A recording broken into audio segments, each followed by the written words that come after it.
Animal rescue பண்ணிட்டு இருந்தோம். கோயம்புத்தூர்ல வந்து ஃபர்ஸ்ட் ரெஸ்கியூ மேனு ஒரு நாளைக்கு 150-200 கிலோமீட்டர் நம்ம வண்டி ஓடிட்டு இருந்துச்சு. நான் 2020ல ஸ்டார்ட் பண்ண போது.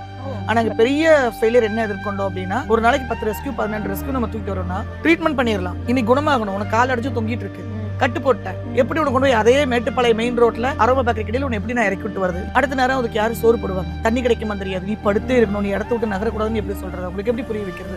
ஸ்டாப் பண்ணிட்டு ரெஸ்கியூ ஒத்துக்கிட்டு தான் நான் ஃபெயிலியர். இது வந்து என் சக்திக்கு உட்பட்டது கிடையாது. அதுக்கப்புறம் பார்த்துட்டு தான் ரெஸ்கியூ பண்ண வேண்டாம். ஆனா அதுக்கு பதில் இப்ப என்ன பண்ணிட்டோம்னா, தெருநாய்கள் தெருப்புனைகள் அடிபட்டு கிடந்தா ட்ரீட்மெண்ட் அண்ட் மெடிகேஷன் ஃப்ரீ. வாங்க, மருத்துவமோ மருந்தோ சர்ஜரி எது வேணாலும் ஃப்ரீயா நம்ம பண்ணி தந்துடலாம். நீங்க தான் ஸ்டெப் எடுத்துருக்கீங்களா கவர்மெண்ட்ல இருந்து இந்த மாதிரி ரீஹேப் பண்ண? கவர்மெண்ட் அறிவிச்சுக்கிட்டே தான் இருக்கு. இப்ப கூட தமிழக அரசு வந்து மிருகங்களுக்கு வந்து ரீஹேப் சென்டரும் ஏபிசி எல்லாம் எல்லாருக்கும் பண்ணலான்னு, அவங்களுக்கு ஃபுட் அண்ட் வாட்டர் மெடிகேஷன் ப்ராப்பரா கிடைக்குதா, அவங்களை ரெஸ்கியூ பண்ணி ரீஹேப் பண்றேன் என்னெல்லாம் ட்ரீமா நினைச்சனோ அதெல்லாம் ஒரு நோட்டீஸாவே தமிழ்நாடு கவர்மெண்டோடதே போட்டு வந்துச்சு. அது செயல்பட்டாச்சுன்னா பெரிய மிராக்கிள், சொர்க்கம் தான் அப்புறம் உங்களுக்கு.